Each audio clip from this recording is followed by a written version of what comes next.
salue Théo qui est Mm. en Inde. Il est tard, là, il est 23h, je pense. En Inde. 23h30. Minuit. Minuit 23h30 plus. Bonsoir à tous. Bonsoir. On Bonsoir. attend encore une minute et puis on va commencer.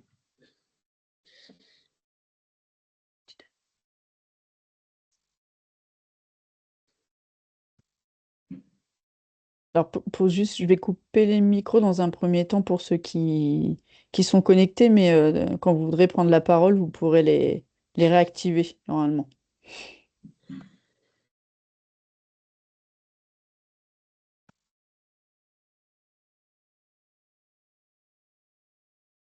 Ok, bonsoir à tous et déjà bienvenue au webinaire sur le hockey en salle.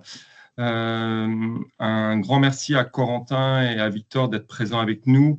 On va se tenir sur vraiment 1 heure de webinaire car ils ont des contraintes derrière d'entraînement à 19h30. Le webinaire va se dérouler sur un système de questions-réponses avec aussi bien Corentin que Victor. N'hésitez pas à poser vos questions dans la conversation ou à lever la main et comme ça, on vous donnera la parole. Et Corentin et Victor pourront répondre à toutes vos questions sur le hockey en salle. Je laisse Géraldine présenter un petit peu et on commencera directement. Merci beaucoup Arnaud. Je ne vais pas prendre beaucoup de temps pour qu'on prenne justement cette heure en compagnie de Corentin et de Victor et qu'on vous l'offre au maximum. Mais l'idée de ce webinaire, c'était vraiment déjà de rendre accessible aussi nos sportifs de haut niveau, de nous les faire participer aux activités du pôle performance sociétale, mais aussi de vous donner à vous la possibilité d'échanger en direct avec eux. Et sur un sujet qui nous tient à cœur, en tout cas à la fédération, qui est la saison hivernale. On a quand même beaucoup de clubs, et notamment des jeunes clubs en devenir, qui commencent souvent par le hockey en salle. Partout où il n'y a pas de terrain de hockey sur gazon synthétique, ben, on a des gymnases et on peut pratiquer le hockey en salle. La dotation aussi des ligues avec des terrains mobiles qui favorisent aussi une pratique qui est très similaire au hockey en salle aide à développer une pratique indoor sur tous nos territoires. Donc on souhaitait en tout cas cette année vous sensibiliser à l'importance de cette pratique pour développer le hockey, mais aussi dans le cadre de la formation des jeunes joueurs. Voilà, je ne vais pas en dire beaucoup plus, mais profitez-en. Corentin et Victor sont là pour vous pendant 1 heure. Donc, n'hésitez pas à poser toutes les questions que vous avez en tête sur cette thématique du hockey en salle. Vous êtes nombreux. On est déjà 39 connectés et certains vont peut-être arriver en cours de route. Donc, on ne pourra peut-être pas répondre à toutes les questions. Mais n'hésitez pas en tout cas à les poser au sein du chat parce que même si on n'arrive pas à donner la parole à tout le monde, on pourra dans un deuxième temps répondre aux questions si on n'arrive pas à répondre à tout. En tout cas, merci à tous pour votre présence ce soir. Et puis, je laisse la parole à vous qui êtes connectés et puis ensuite à nos deux joueurs de l'équipe de France pour répondre à toutes vos questions. Voilà, bon webinaire à vous. Merci beaucoup, Géraldine. Je te laisse te présenter en quelques mots, Corentin. Voilà, ton âge, ce que tu fais, ton nombre de sélections, enfin bref, petite présentation rapide. Ok, salut à tous. Merci en tout cas de l'invitation pour ce webinaire. Donc, moi, c'est Corentin Saunier, j'ai 31 ans. Donc, je suis en équipe nationale depuis 2013-2014, je dirais. J'ai 5 ans de sélection. J'évolue au club du Polo de Marc-en-Barœul. Et à côté de ça, donc du coup, j'ai monté ma boîte de coaching de performance de gardien de but qui s'appelle Road to Save It Academy, que j'ai mis en place depuis maintenant 5 ans. Et je travaille du coup dans l'élaboration des plans de développement de gardiens de but spécifiques avec des clubs tout au long de la saison et également sur des séances ponctuelles individualisées. Et donc, voilà. Ouais. Merci Corentin, tu as été également élu meilleur gardien du championnat d'Europe l'été dernier, on peut également le dire, et on te félicite tous. Si. Voilà, non mais il ne faut pas hésiter. Merci. Ouais, Victor, pareil, si tu peux te présenter en quelques mots. Ouais, bonjour à tous. Donc moi, j'ai 33 ans. Je suis en équipe de France depuis 2010. J'ai 175 sélections. Et depuis 2010 aussi, je jongle entre la salle et le gazon parce que moi, j'adore la salle depuis que depuis que je suis jeune. Et j'ai toujours trouvé que c'était un magnifique complément du hockey sur gazon. Voilà, il a toujours fallu s'adapter avec les calendriers parce que à chaque fois, entre quand la saison club se finit en gazon, c'est là aussi où on a les grosses sessions avec l'équipe nationale. Mais j'ai toujours souhaité, en tout cas, faire la partie indoor parce que ça me servait aussi sur mon jeu en gazon et sur ma deuxième partie. Voilà. Ok, merci Victor. On va te laisser un petit peu la parole. Tu t'entraînes combien de fois, Victor? Là, tu as commencé avec le Léo hier. Une semaine type d'entraînement pour toi, c'est quoi sur la salle? Alors, je prends une semaine type d'entraînement général. Donc, le lundi, mardi, on s'entraîne avec l'équipe nationale. Et après, on a 3 entraînements club et le match le dimanche. Souvent, il y a 2 à 3 sessions de musculation en plus. Après, pour la salle, c'est différent. On va dire que sur mes premières années, et surtout quand je jouais en France, on faisait 3 entraînements par semaine. Voilà, mardi, souvent 2 entraînements salle parce qu'il y a toujours une difficulté à avoir des créneaux dans des salles. Parce que ça, c'est un peu la problématique, hein, c'est que nous, on a besoin de la salle que 3 mois. Donc les sports qui ont besoin de la salle toute l'année, ils arrivent de temps en temps à nous le laisser, mais c'est de plus en plus compliqué. Et en Belgique, c'est un peu plus différent. En fait, on joue beaucoup. Il y a beaucoup de matchs le week-end. On joue tous les dimanches du mois de décembre, quasi. Parce qu'on fait match aller-retour. Et donc, il y a 18 matchs. À peu près, on joue une vingtaine de matchs. Et les Belges s'entraînent moins en salle. Ils commencent à bien aimer la salle, mais il y a un entraîneur qui dit souvent les Belges, ils font du hockey dans la salle et pas du hockey en salle. Parce que le jeu est vraiment très différent. Ils jouent beaucoup en individuel, ça défend un petit peu moins. En tout cas, c'est ce que j'ai remarqué depuis l'an dernier, entre moi quand j'ai fait la salle en France et là quand je l'ai fait en Belgique. Je préfère attaquer, donc voilà, il y a beaucoup de qualité technique, ce qui fait que les scores sont souvent beaucoup plus. Il y a beaucoup plus de buts qu'en France. C'est quoi? C'est une question de mentalité? Ouais, clairement, je pense que la Belgique a commencé un peu plus tard à vraiment s'intéresser à la salle. Ils ont d'ailleurs créé, je pense, une fédération ils ont une fédération, mais ils ont des gens qui s'occupent que de la salle. Et donc maintenant, ils avaient aussi ce problématique de salle, ils l'ont résolu, entre guillemets, en faisant des bulles sur leur terrain gazon. Et pour avoir une salle, chaque club, du coup, maintenant a sa salle et peut s'entraîner. Donc, ils peuvent maintenant beaucoup plus s'entraîner. Mais par contre, ils ont moins d'exigences. Ce que j'ai remarqué, que nous, quand on s'entraîne et quand on veut aller chercher un titre, parce que nous, on a un peu plus cette culture de la salle. Et donc, je suis sûr que si des clubs, le top 4 français jouait en Belgique, il y aurait des équipes qui seraient aussi dans le top 4 parce que voilà, la rigueur défensive, on la travaille beaucoup plus. Okay. Et les thèmes qui peuvent être abordés, aussi bien en France qu'en Belgique, tu as vu beaucoup de changements? Ouais, ça fait un peu aussi partie de l'évolution du hockey, comme on en parlait juste avant, où maintenant les entraînements sont très dans la confrontation et les oppositions. On joue beaucoup. Là où avant, on pouvait faire un peu de statique ou de mise en place. Et donc, en salle, c'est pareil. C'est ce que les Belges ils aiment. C'est voilà, quand on s'entraîne ou quand on fait beaucoup de matchs amicaux, en fait. Nous, l'an dernier, on a dû faire 2 entraînements vraiment tactiques. Sinon, c'était que des matchs amicaux. et les matchs le dimanche. Donc ça, plus les PC. Et voilà. Par contre, quand on arrive en Coupe d'Europe, c'est là où tu vois la différence parce que tu vas jouer contre des Allemands, des Croates, etc., qui, eux, travaillent toute l'année, surtout les Allemands. Et donc là, il faut adapter ces schémas tactiques. Clairement, pendant le championnat, on joue beaucoup en individuel ou en tout cas, on est très agressif.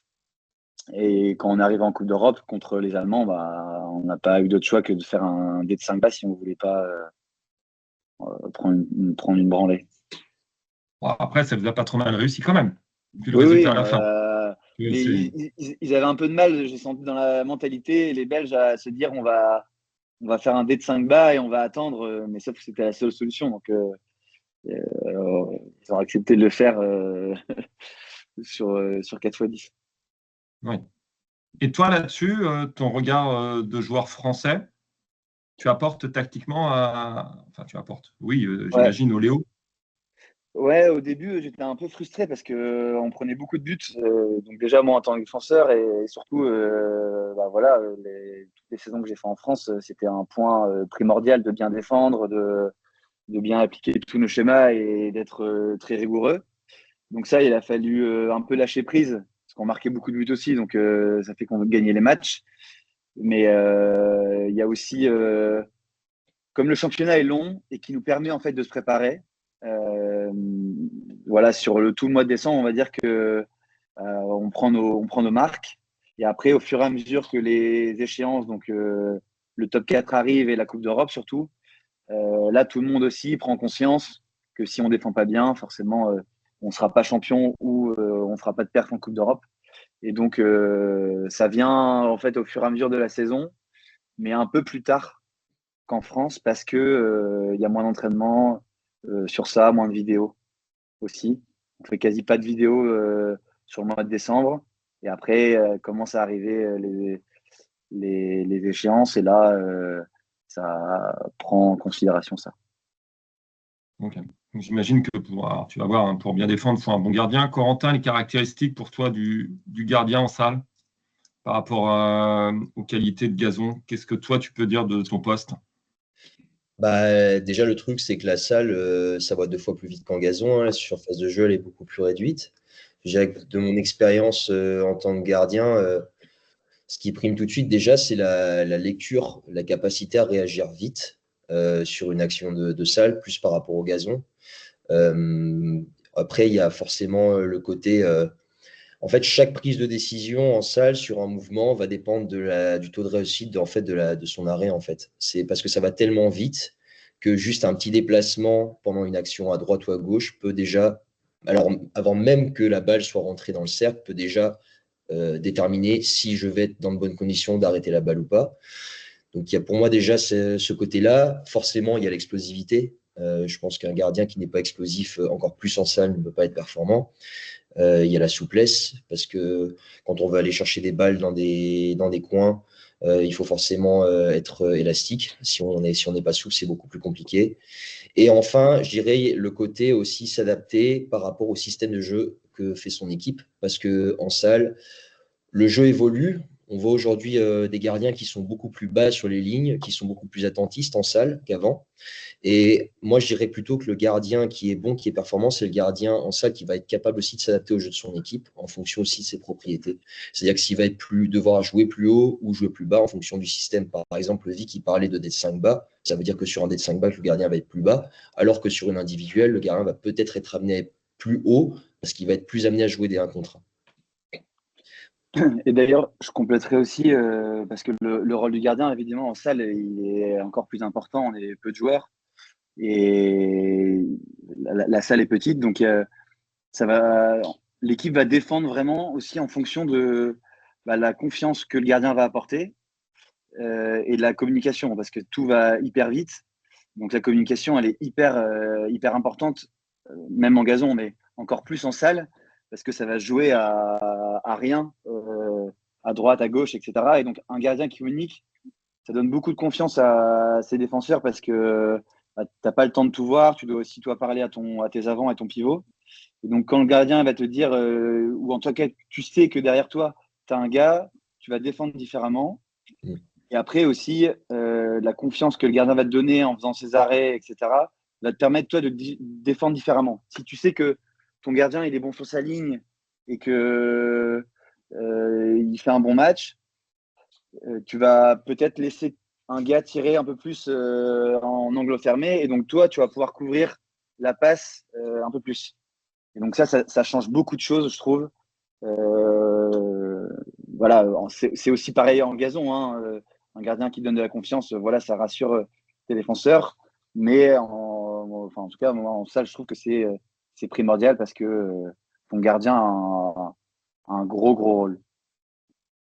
Comment toi tu travailles, Corentin? Ouais, pardon, excuse-moi. Juste, non, mais je voulais finir sur ce que disait Vic. Ce qui est fondamental, surtout aussi, c'est que par rapport à la communication, le gardien, en tout cas de haut niveau, et puis même un gardien qui joue en bon niveau de championnat, c'est primordial qu'il ait connaissance de tous les systèmes de son équipe. C'est impossible d'être performant si on ne connaît pas les systèmes de jeu. Et donc, pouvoir adapter sa communication en fonction, surtout sur la défense. Ça, c'est quelque chose de, je pense, de primordial et qui permet du coup d'anticiper, de donner des communications claires pour aider les joueurs à bien se placer sur le terrain. Et toi, comment tu travailles différemment par rapport au gazon quand tu rentres en salle? En fait, par rapport à la salle, donc déjà, on a le programme physique qui est adapté en fonction de la période, parce qu'en salle, on va plus être sur du travail explosif, pliométrie et renforcement musculaire aussi. Mais c'est surtout que du coup, on passe sur entraînement salle pure. Après, là, par exemple, cette année, à titre d'exemple, on est dans une période un peu délicate puisqu'on est concerné par les qualifs Coupe du Monde qui vont se jouer fin février. Donc, du coup, on a dû s'adapter par rapport à ce programme et on a quand même une période là jusqu'à janvier où on est, on va dire, en travail en autonomie. Et du coup, moi, j'ai quand même décidé, pour garder du jus et du rythme, de m'entraîner quand même en salle, ces entraînements qui sont ajoutés à ma période gazon. Parce que j'estime qu'en salle, il y a quand même des choses qu'on travaille qui peuvent m'apporter aussi à mon jeu de gazon et vice-versa. Mais en tout cas, sur une saison salle classique, en tout cas, la chose qui va changer, on va dire ce qui est particulier, c'est peut-être les 2 premières semaines parce qu'il faut s'adapter. La façon de gauler en salle est différente que la façon de gauler en gazon. Donc, il y a forcément ces 2 semaines où on doit s'adapter qui sont assez déterminantes en termes d'habitude, que ce soit dans sa façon d'être sur la ligne, que ce soit dans sa façon de voir les balles. Mais je dirais que ces 2 semaines sont vraiment pour moi le côté où on s'adapte. Et après, on rentre dans le vif du sujet quand on a les bonnes sensations. Et ça passe par 2-3 entraînements de salle par semaine. Alors, qu'est-ce que tu fais pour t'adapter, toi? Parce qu'à la limite, cette année, c'est un peu compliqué, mais l'année dernière, tu l'as joué avec l'Iris, la saison salle. Et comment, entre guillemets, quand tu rentres à la fin du gazon, comment tu adaptes ces 15 jours? Parce que là, je pense qu'il y a des personnes que ça intéresse. En fait, c'est tout simplement sur les premiers entraînements, accepter le fait déjà, premièrement, qu'on ne va pas être nickel sur tout ce qu'on fait, prendre de la confiance au fur et à mesure du rythme des exercices qu'on a pendant les entraînements. Et au fur et à mesure, les sensations vont revenir. Mais c'est juste répétition, répétition, répétition. Et aussi faire pas mal de matchs, de positions. Mais c'est juste le temps d'entraînement, les répétitions. Et aussi avoir des échanges avec son entraîneur aussi, c'est important. Des petits feedbacks qui permettent de mettre en confiance avec ses coéquipiers, avec son entraîneur sur ce qui va pas, ce qui pourrait être amélioré aussi, je pense. Mais c'est un tout, en fait. Et c'est surtout un rythme qui est à prendre. Ce qui est sûr, c'est que ce qui est primordial, c'est que si on veut être prêt le jour J du championnat, 1 semaine, ça ne suffit pas. Pour moi, il faut au moins 2-3 semaines minimum pour être vraiment bien dans le jus et être au top de sa performance dès la première journée de championnat. Et toi, tu pourrais donner quoi comme conseil à des jeunes gardiens ou à des entraîneurs pour s'occuper des jeunes gardiens? Alors, la salle. Pour les jeunes gardiens, déjà, je leur conseille tout simplement de faire de la salle. Ça, c'est primordial. Moi, ça m'a tellement apporté déjà au niveau explosivité, lecture, coordination aussi. Notamment, je crois que tu voulais aborder après le sujet des shoot-outs. Mais là, on va plus globaliser, on va plus rentrer dans l'aspect notamment 1 contre 1. Et pour moi, la salle, pour un gardien de but, c'est le b.a.-ba de la formation du 1 contre 1. c'est-à-dire savoir rester sur ses appuis, suivre le joueur, quelles que soient les décisions qu'il va prendre, quels que soient ses changements de direction. Donc déjà, on fait de la salle en tant que gardien, c'est sûr qu'on va être gagnant-gagnant à 100% pour tout, que ce soit pour la salle et même pour le gazon derrière. Après, pour les entraîneurs, ce que je peux leur conseiller pour s'occuper des gardiens, c'est que notamment, on sait que c'est toujours difficile de savoir s'occuper à la fois des joueurs et du gardien en équipe pendant une séance collective, mais il y a toujours moyen, en tout cas, de consacrer une petite partie. Pardon, je peux le dire. C'est le polo qui n'a pas payé le polo, les factures. Petit problème d'électricité. Non, je dis, il y a toujours moyen sur les débuts d'entraînement, normalement, notamment quand vous travaillez vos gammes avec vos joueurs techniques, il y a aussi moyen de faire travailler les gammes techniques du gardien, que ce soit en autonomie sur une bande, que ce soit en travaillant binôme à deux, que ce soit même avec un joueur. Et c'est le petit moment où on travaille la petite technique pure de salle, d'arrêt technique pure de salle, entre guillemets. Après, forcément, oui, on a l'aspect où on met le gardien dans le but et on le fait travailler sur des situations semi-collectives. Mais je dirais que les 10-15 premières minutes d'un entraînement doivent être consacrées à ces petites techniques-là. Donc après, je ne sais pas s'il y a des questions, s'il y a des gens qui veulent interagir par rapport à ça, je serai ouvert pour discuter, bien sûr.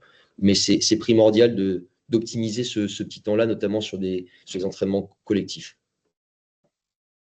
Il y avait Géraldine qui voulait. Vas-y, Géraldine. Ouais, merci Corentin. En fait, tu as évoqué l'apprentissage et la gestion du 1 contre 1.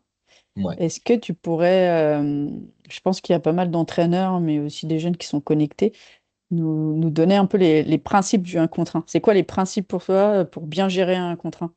Ok. La première des choses du 1 contre 1, pour moi, déjà, c'est d'être sur ses appuis, donc c'est-à-dire vers l'avant des appuis au moment où on gère son 1 contre 1, parce qu'on va quand même dans une situation où on va reculer, mais en même temps être sur l'avant. Et le premier défaut, notamment chez les petits, c'est que quand ils commencent à reculer, ils sont sur les talons et du coup, ils ne sont pas équilibrés. Donc, c'est cette capacité à rester sur ses appuis tout en reculant, même en allant à droite ou en allant à gauche. La deuxième des choses, pour moi, c'est de garder une distance correcte entre le joueur et soi-même. Et pour moi, la distance, je dis toujours aux entraînements, à mes gardiens, que la distance repère, c'est la distance d'une crosse. Moins d'une distance de crosse, on est trop proche et du coup, le joueur peut facilement contourner. Et plus d'une distance de crosse, du coup, on est trop loin et l'angle est trop ouvert. Donc ça, pour moi, c'est les deux principes fondamentaux. Et la dernière chose que je pourrais ajouter, c'est que quand on est en déplacement, du coup, et que le joueur essaye d'aller à droite et à gauche, comme Victor le fait très bien, et du coup, de temps en temps, s'il essaie de déborder à droite ou s'il essaie de déborder à gauche, plutôt que d'aller vers le joueur, je dirais plutôt, moi, d'aller vers le but parce que la distance de course est plus courte et on sera toujours en capacité de faire jouer le joueur. Après, chacun a son école, mais moi, c'est ce que j'essaie d'enseigner à mes gardiens en termes de principes. Ce sont les 3 principes. Ok, merci. Et du coup, peut-être à l'inverse, les principes pour un joueur, pour gagner un contre un gardien de but, Victor? Ouais, c'est marrant parce qu'avec Choco, on avait fait une présentation sur les shoot-out il y a quelques années. Je pense que les shoot-out, ils ont un peu évolué, peut-être moins en salle qu'en gazon.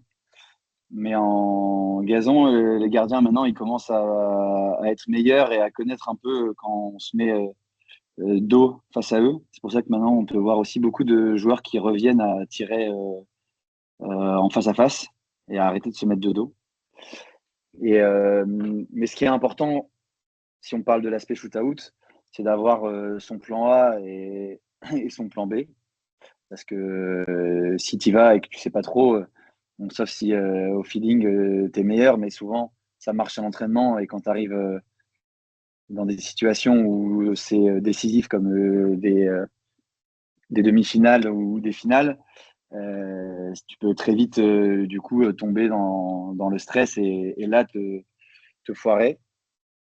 Mais ce qui est important, c'est en fonction de ton plan que tu as en tête, c'est d'essayer d'emmener ton gardien du coup là où tu veux qu'il vienne avec toi pour ensuite déclencher ton dribble.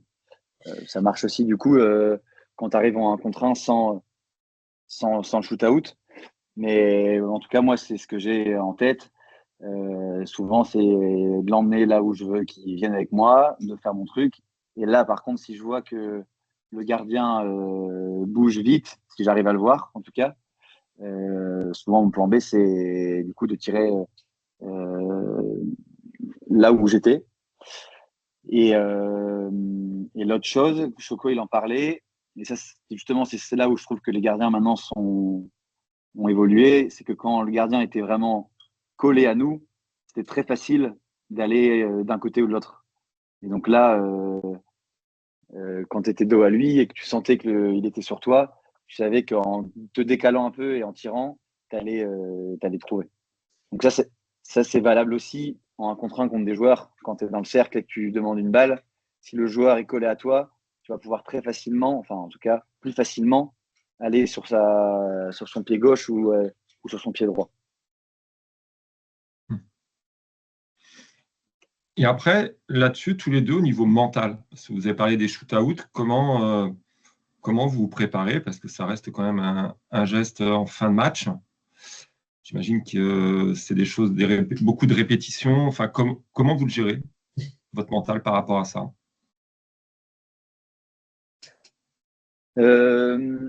Bah, ça marche beaucoup à la confiance, ce genre de geste. Bien sûr, t'en fais à l'entraînement, mais je pense que maintenant, j'essaie d'en faire de moins en moins à l'entraînement parce qu'en fait, à la fin, c'est même plus réaliste parce que les gardiens te connaissent. Enfin, en tout cas, quand tu fais toujours sur le même gardien, le gardien te connaît et donc tu vas aller chercher à faire des trucs que tu fais pas d'habitude.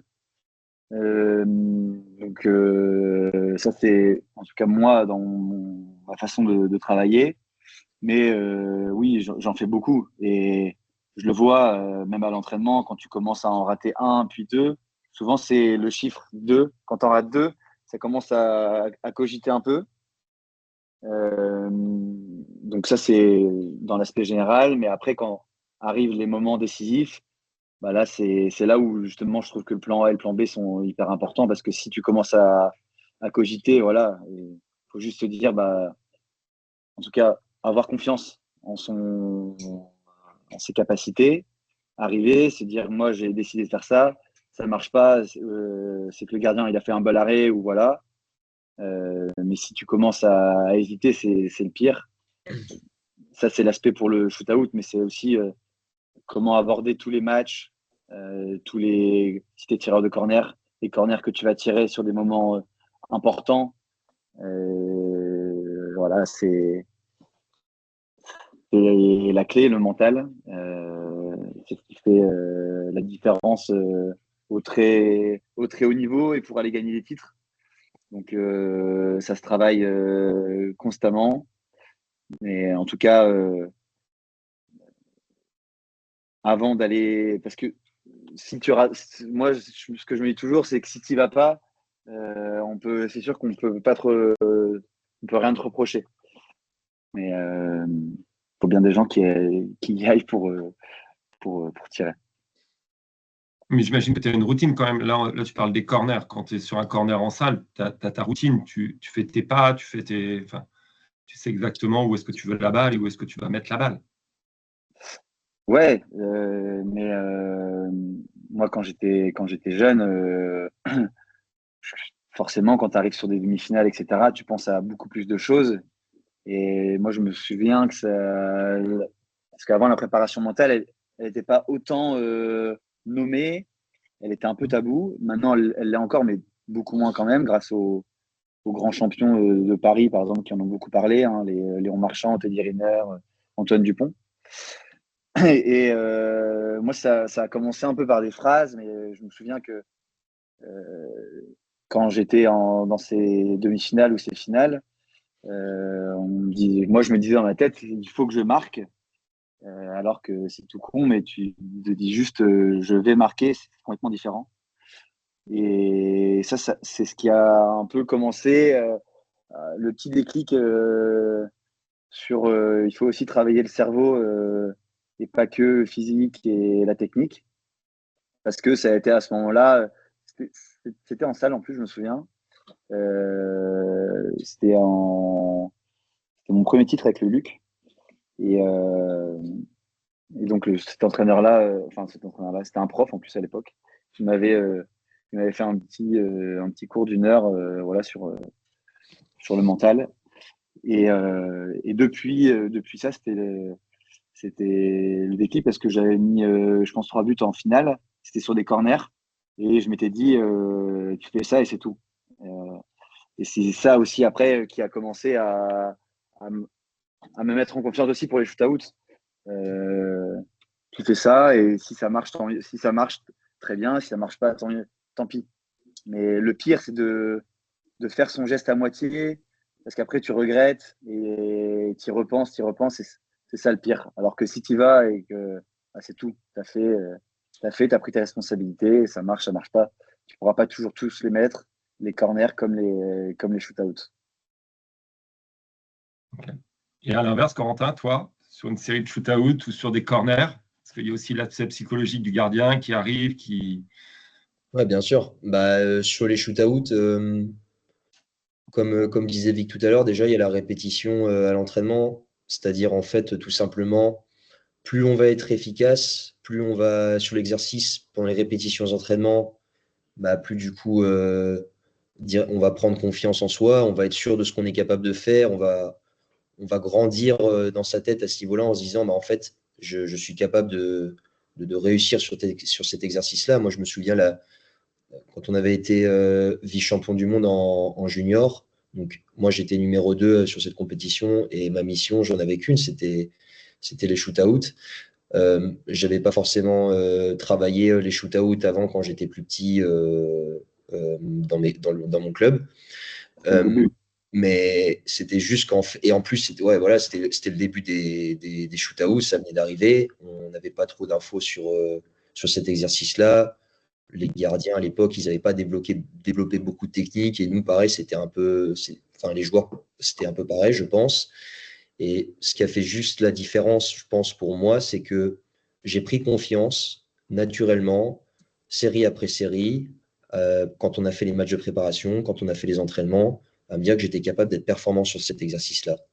Et après, le jour J de la compétition, il faut savoir aussi se mettre quelque part dans sa bulle de préparation, dans sa bulle mentale, où on est prêt à se dire qu'au moment où ça va arriver, on va le faire. Mais pas juste… Victor, il parlait tout à l'heure de faire les choses à moitié. Et pour les gardiens, c'est pareil. C'est quand on va dans son but et qu'on est prêt à arrêter une série de shoot-out, dans sa tête, on doit juste se dire qu'on est capable d'être performant sur cet exercice-là et surtout de ne pas faire les choses à moitié parce que c'est le meilleur moyen après de regretter, de rater.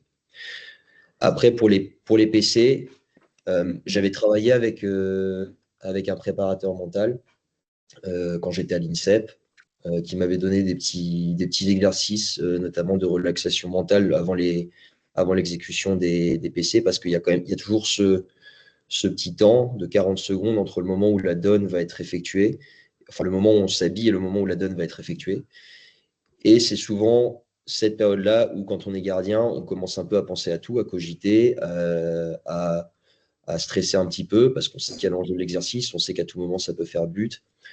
Et j'avais travaillé avec un préparateur mental qui me donnait des petits exercices, notamment de compter 2 par 2 ou ce genre de choses dans ma tête pour oublier justement l'aspect extérieur, toutes ces petites données qui pouvaient me faire passer à côté de l'exercice.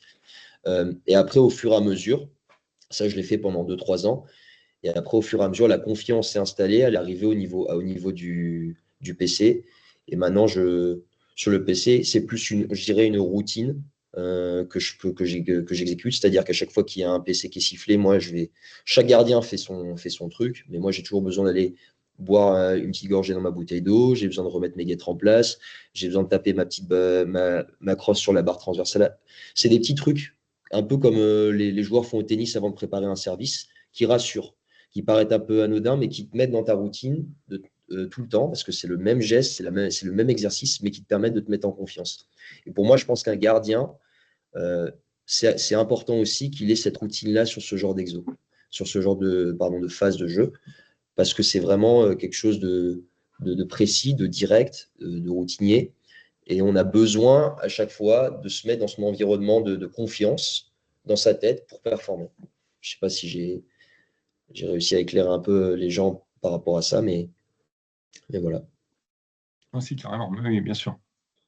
Après, n'hésitez pas si vous avez des questions. Ouais, Géraldine? Oui, donc c'était ça un peu avant de te redonner peut-être la parole si nécessaire à Arnaud pour des questions. Je voulais juste m'adresser aux participants. C'est pas toujours évident de poser des questions parce qu'on sait pas trop sur quel terrain aller, mais profitez-en. Corentin et Victor sont là, même si c'est des questions qui sont extra OK en salle, il n'y a pas de souci. On est entre nous, les garçons sont présents, bon, faut en profiter.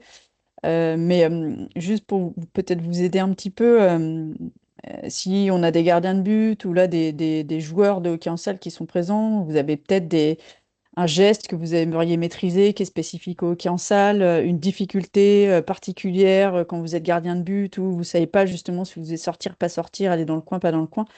Ben, peut-être que c'est cette question-là qu'il faut venir poser aux garçons. Voilà, si vous avez une petite difficulté ou quelque chose que vous avez vu chez les grands joueurs et que vous aimeriez maîtriser, bah, profitez-en pour demander à Victor et à Corentin comment eux s'y maîtrisent ces gestes-là, comment ils les ont appris, comment ils les utilisent pendant un match. Ça peut être aussi des idées de questions.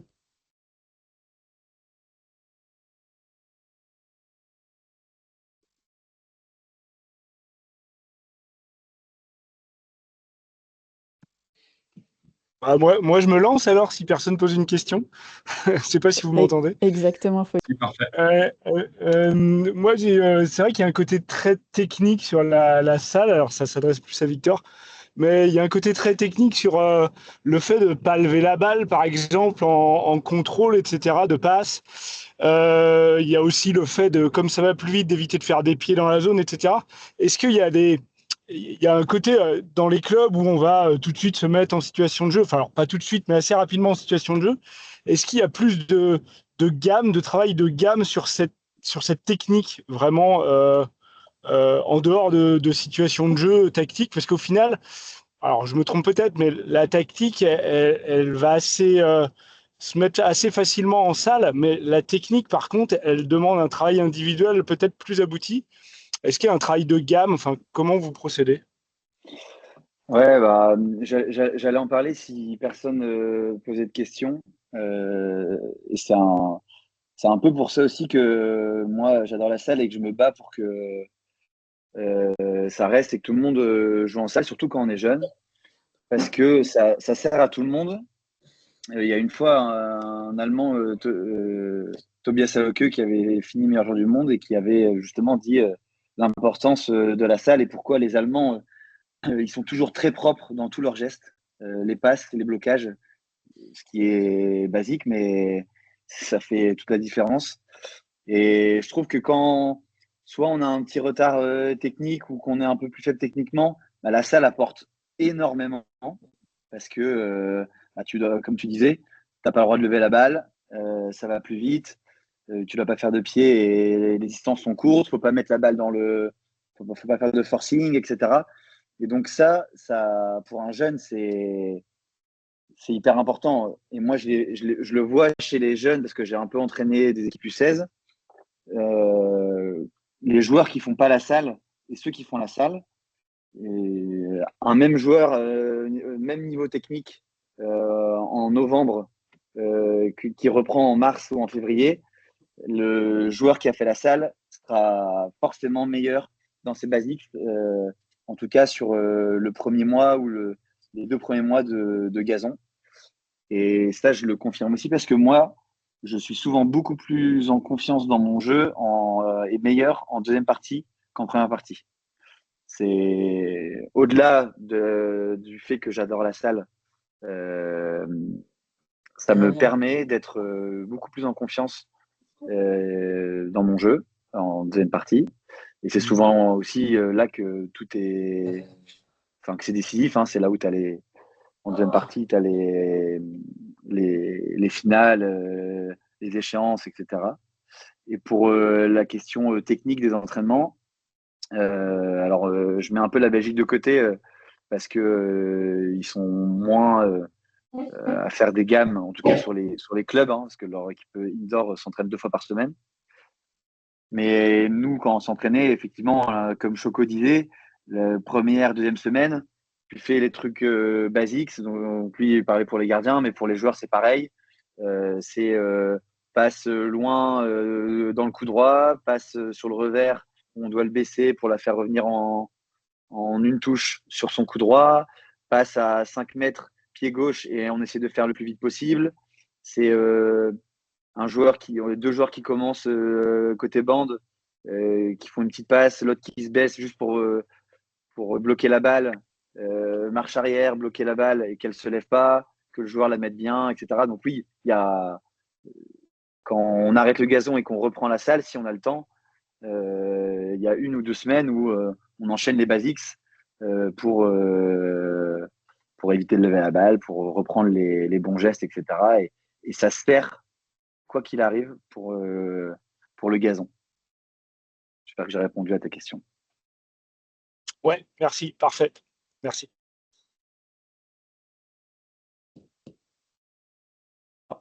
On a d'autres questions dans le chat. Là, il y a Gustave qui nous dit en salle, je suis joueur et j'ai particulièrement du mal à regarder le terrain, contrairement au gazon. Donc je pense qu'il évoque la prise d'infos.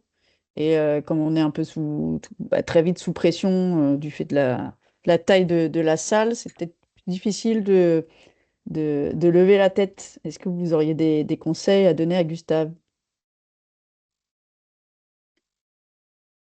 Ça fait partie aussi la question que Fabien a donnée.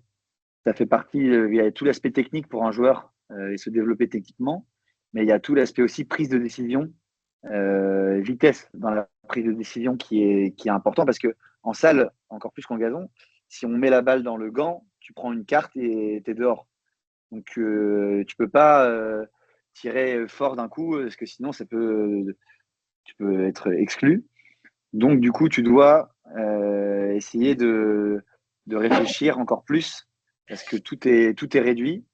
Et après, pour regarder le terrain, c'est de travailler en essayant d'avoir la balle un peu plus devant soi et de l'avoir dans le champ de vision en même temps que le terrain. Ça, c'est dur, mais ça se travaille. C'est essayer de contrôler, en tout cas, dans sa prise de balle, de l'avoir un peu plus devant son pied droit pour pouvoir regarder à la fois le terrain et à la fois la balle. Je ne sais pas si Choco, en tant que aussi tu entraînes un peu plus de jeunes, tu auras peut-être d'autres réponses que moi. Ouais, bah, et puis pour compléter un peu sur ce que tu dis, je pense qu'il y a plein de types d'exercices qui permettent notamment de à la fois avoir le contrôle de sa balle et en même temps de pouvoir prendre l'information devant soi.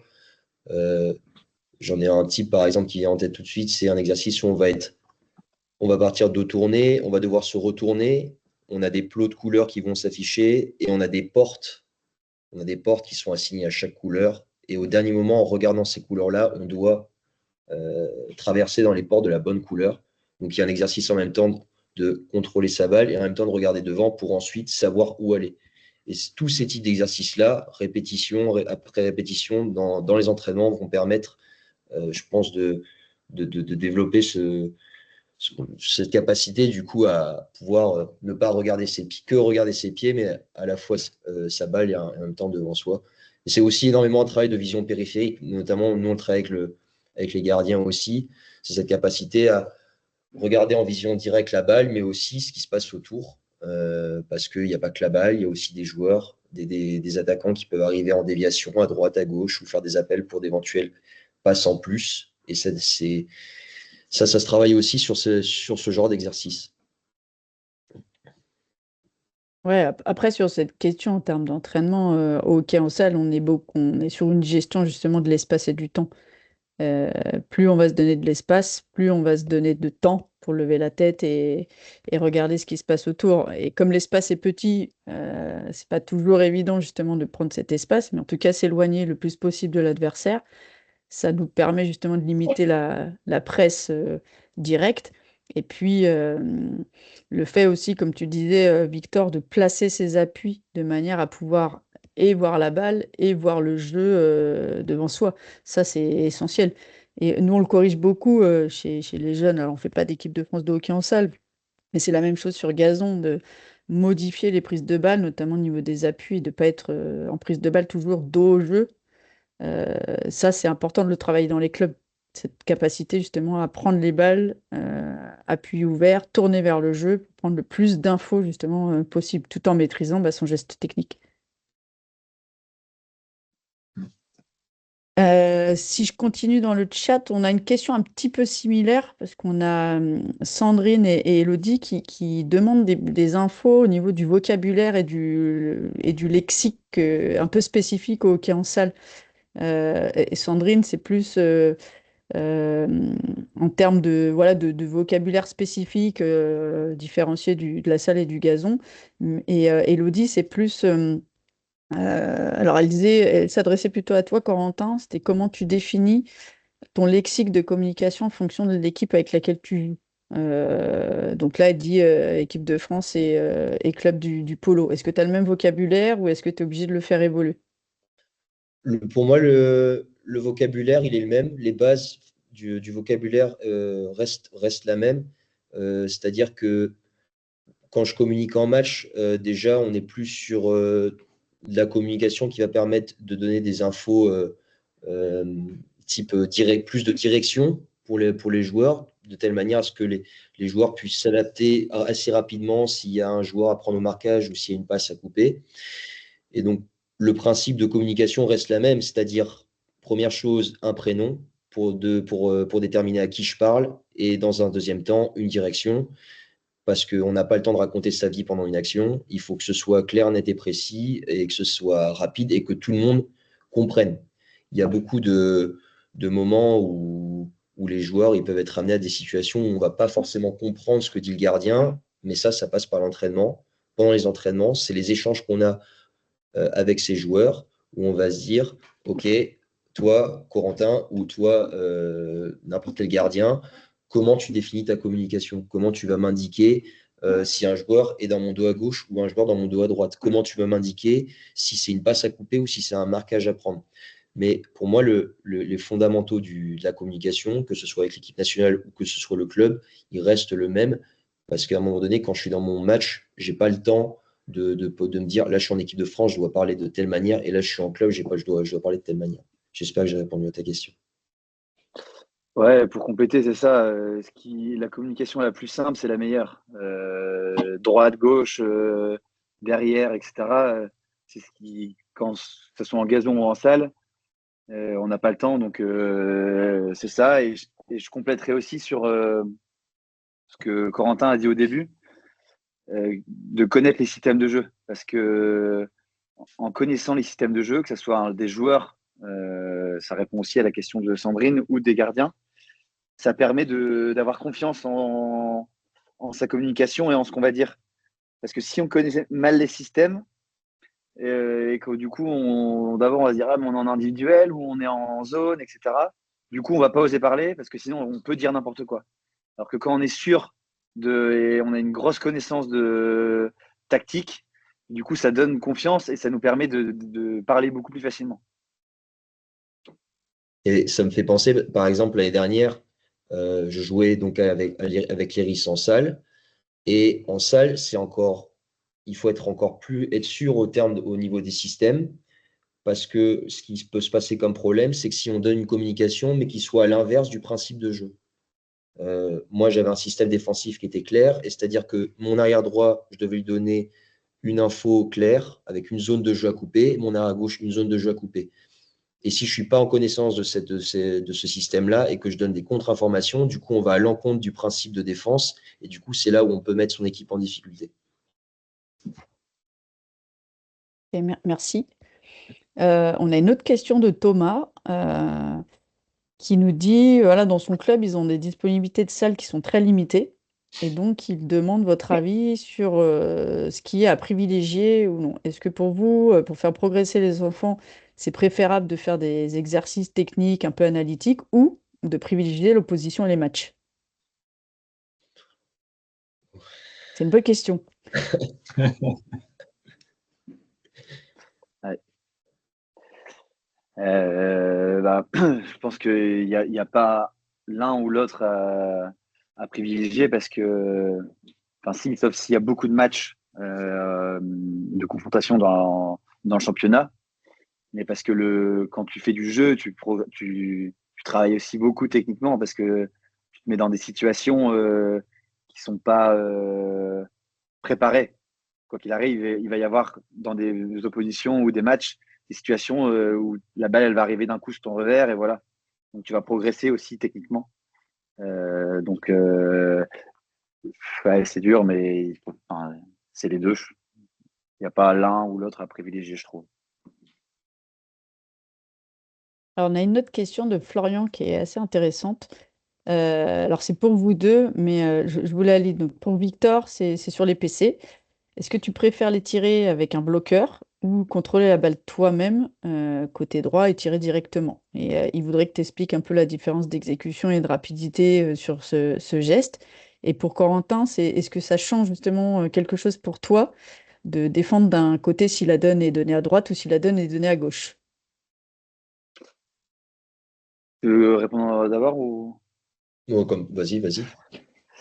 Il y a déjà un côté, en fait, surtout si tu t'entraînes, si tu n'as pas beaucoup de salles, etc., par exemple, il y a un côté où en salle, si tu rajoutes un bloqueur, tu rajoutes un moment où tu peux faire une connerie ou en tout cas, il peut y avoir une erreur technique.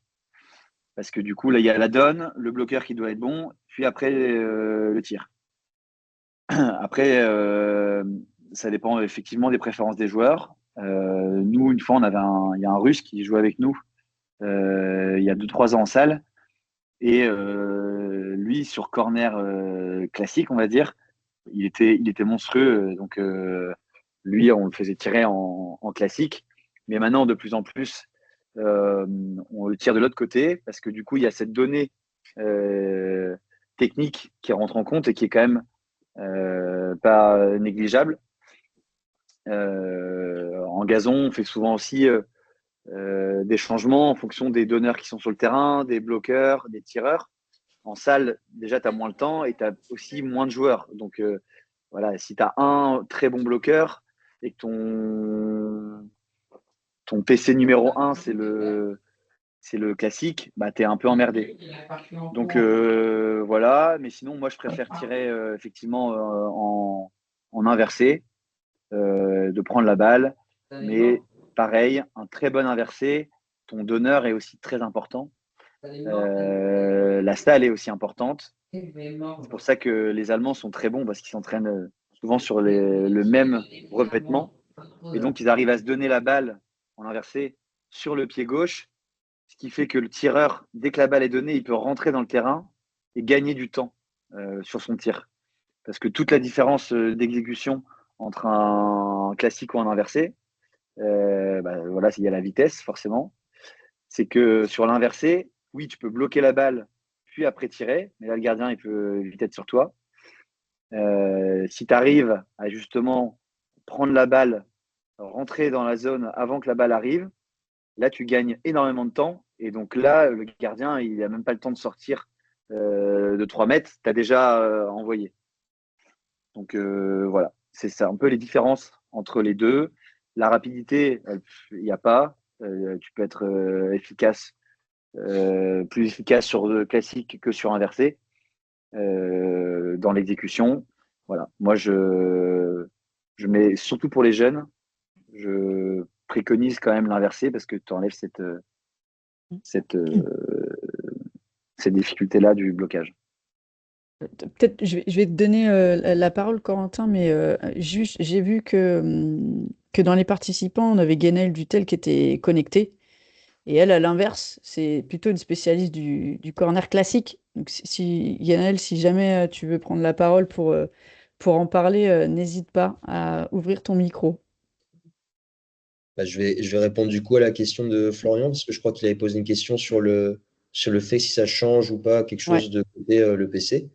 Pour moi, les fondamentaux, les bases de la sortie, ça va rester à peu près identique, c'est-à-dire qu'on va partir de sa ligne pour essayer d'aller monter et couvrir le plus d'espace possible, puisqu'on est sur un tir à bout portant.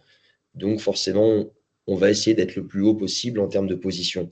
Maintenant, que ce soit donné en inversé ou en classique, ce qui va changer, c'est la ligne de course, puisqu'on va être plus, déjà, on va être sur un endroit différent en termes de départ. On va partir du milieu pour aller au milieu sur une de classique, alors qu'on va partir un peu plus excentré de son but pour aller sur un angle qui va être différent, parce que l'adversaire, on ne sait pas où la balle va être donnée.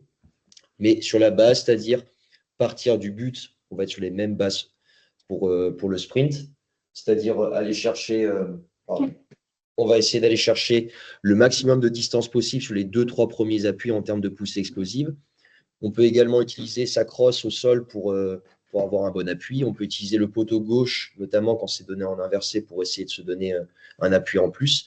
Mais les principes vont rester les mêmes. Après, ce qui va changer, c'est surtout quand on va jouer une équipe, c'est de savoir aussi quelles sont ses stratégies sur corner offensif, qu'est-ce qu'ils sont capables de faire en termes de stratégie pure, et après adapter en fonction, que ce soit pour soi-même, mais aussi avec son groupe de PC défensif.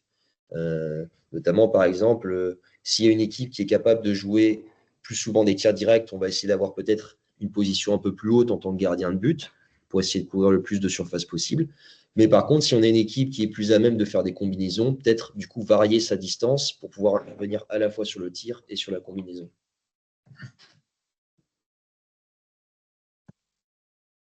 Ok. Alors, on a une autre question de Fabien. Il nous reste combien de temps? Il nous reste quelques minutes. Euh, Fabien demande si vous accordez plus d'importance au stretching, aux étirements pendant la période de hockey en salle, et si oui, comment vous l'intégrez Est-ce que c'est pendant la séance ou est-ce que c'est de manière individuelle en dehors de vos séances de hockey? Tu veux commencer, Vic, ou j'y vais? Vas-y. Par rapport à la période en salle, je dirais qu'il n'y a pas une importance en plus. En tout cas, pour les gardiens, c'est important de travailler ça tout au long de l'année. Donc, personnellement, moi, dans mon programme, j'ai 1 à 2 séances par semaine de stretching et de mobilité qui est consacrée à ça. Mais c'est surtout aussi également important à la fin de chaque entraînement pour la récupération de s'étirer. Mais en tout cas, pour la période hockey en salle, il n'y a pas un programme, en tout cas réalisé de manière plus poussée ou plus spécifique de mon côté. Ouais, complètement. Et en plus, si le temps sur la salle est limité, on va plutôt le faire après, ou en tout cas le faire tout seul. Mais il n'y a pas plus en gazon qu'en salle, ouais. Ok, merci. Moi, j'aurais peut-être une dernière question pour vous avant de clôturer parce qu'on arrive au terme de l'heure qu'on s'était accordée. Quel conseil vous donneriez aujourd'hui à un jeune joueur, une jeune joueuse qui rêve de jouer en élite française et puis d'être champion de France? Quel conseil vous lui donneriez aujourd'hui pour atteindre son rêve En salle? ouais, en salle? Oui, ouais. Bah, la salle, voilà, ça reste du hockey. C'est souvent, faut être un peu plus passionné parce que comment dire, le contexte, étant donné que la salle n'est pas un sport olympique, il y a moins de tout, il y a moins de médias, il y a moins de créneaux, il y a moins d'entraînement, il y a moins de joueurs, etc. Donc, c'est avant tout, je pense qu'il y a quand même une certaine appétence ou pas pour la salle qu'on a. Mais après, les conseils sont les mêmes que pour être champion en gazon, en salle ou dans n'importe quel autre sport, hein. C'est de travailler, de prendre du plaisir et surtout de vouloir apprendre tous les jours, que ce soit en match, à l'entraînement. Il y a un angle aussi que j'aime beaucoup en ce moment comme conseil, c'est que il y a plein d'entraîneurs, il y a plein de préparateurs, etc. On peut de temps en temps pas aimer, moins accrocher, mais je pense qu'il y a toujours du bon à prendre de quelqu'un. Il y a toujours des conseils qui vont venir d'un entraîneur, d'un autre, et à la fin de ta carrière, voilà, tu prends ce que tu as à apprendre et tu deviens forcément un meilleur joueur. Quel est l'entraîneur qui t'a le plus marqué, toi, en hockey en salle, dans tous ceux que tu as croisés? Le dernier que j'ai eu, là, il était quand même assez mythique. J'en avais entendu parler beaucoup de mes pairs, enfin, en tout cas des joueurs, des anciens du Liloc. Il s'appelle Olivier Tonon. Et voilà, c'est un coach mythique de salle pour ceux qui connaissent. C'est lui qui a le plus de titres, je pense, en tout cas, le plus de médailles, pardon, en Coupe d'Europe en salle avec des clubs. Donc, il a entraîné beaucoup en Belgique, au Racing de Bruxelles, au Racing de Bruxelles et au Liloc. Il a entraîné en Suisse aussi. Et puis là, il était avec nous en tant que consultant. Et voilà, il connaît tout sur la salle. Mais sinon, sur mes entraîneurs, moi, j'ai eu beaucoup Yves Soyer quand j'ai commencé en élite. Voilà, j'en ai pas eu énormément. Après, en fait, quand moi j'ai repris un projet au Luc pendant quasi 10 ans, on avait beaucoup de joueurs qui justement étaient passionnés de salle. Et donc, on s'auto coaché, que ça soit tactiquement, techniquement. Voilà, il y avait toujours forcément quelqu'un sur le banc pour gérer les changements. Et aussi, de temps en temps, tu n'as pas le temps. Mais voilà, sur les coachs, je Ok, ne vais pas merci. aller plus loin. Corentin, parce que je sais que tu dois filer rapidement. Moi, ce que je peux conseiller déjà, c'est avant tout, c'est de prendre du plaisir. C'est le plus important dans ce qu'on fait. De toute façon, dans n'importe quelle discipline qu'on pratique ou ce qu'on fait, s'il n'y a pas de plaisir, déjà, on peut pas performer, on peut pas aller loin.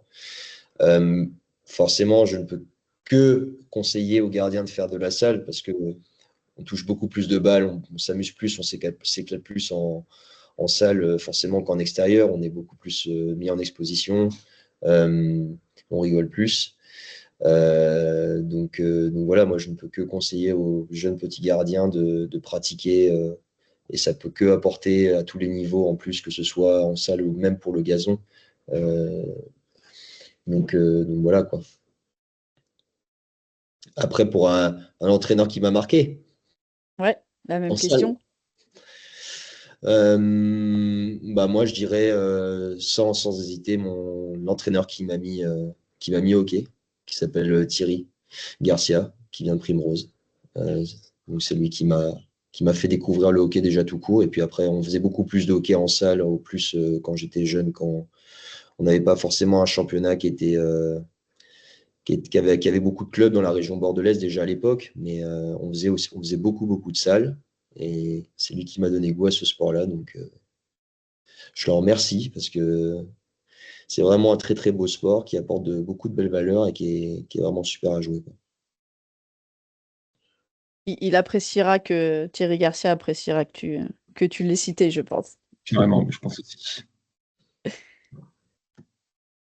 Bah, Arnaud, je te laisse clôturer parce qu'on arrive au terme Ouais, bah, de l'heure. déjà un très grand merci à tous les deux, à Victor et à Corentin, de votre disponibilité pour ce soir, d'avoir répondu et votre expérience.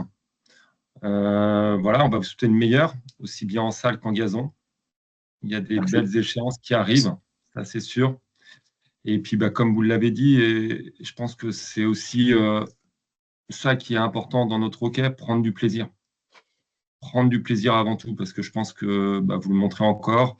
Si on ne prend pas de plaisir, quel est l'intérêt à plus de 30 ans de continuer à faire du hockey en salle et du hockey sur gazon? Donc voilà, vraiment un très grand merci à tous les deux. Merci Géraldine également d'avoir participé à ce webinaire. Et on vous dit à bientôt. Petit aparté, il y a le reportage sur le hockey adapté qui passe ce soir. J'espère que vous avez tous eu l'info. Il y a une information qui est passée vendredi. Il passe à 21h sur toutes les chaînes, enfin sur vos différentes boxes. N'hésitez pas, ça dure 26 minutes. Ça retrace l'aventure de notre équipe pendant le championnat d'Europe de l'été dernier. C'est ça, Donc ouais, voilà, n'hésitez pas à regarder ce c'est beau sur la reportage. chaîne Sport en France. Oui, pardon, ouais. Je ne sais pas sur quel canal, quel canal ça correspond, mais c'est sur ouais, la chaîne Sport en France à 21h. À 21h, oui. Et voilà. Et un très, très grand merci à tous les deux, Victor et Corentin. Bah, merci à tous et bonne Merci à saison tous. salle à tout le monde. Merci à vous, à bientôt. À bientôt. Merci.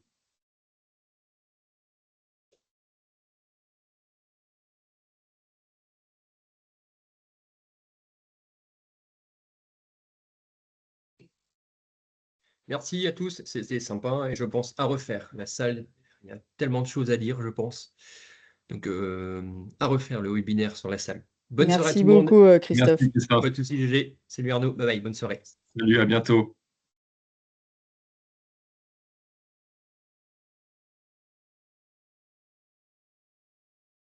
On peut arrêter la...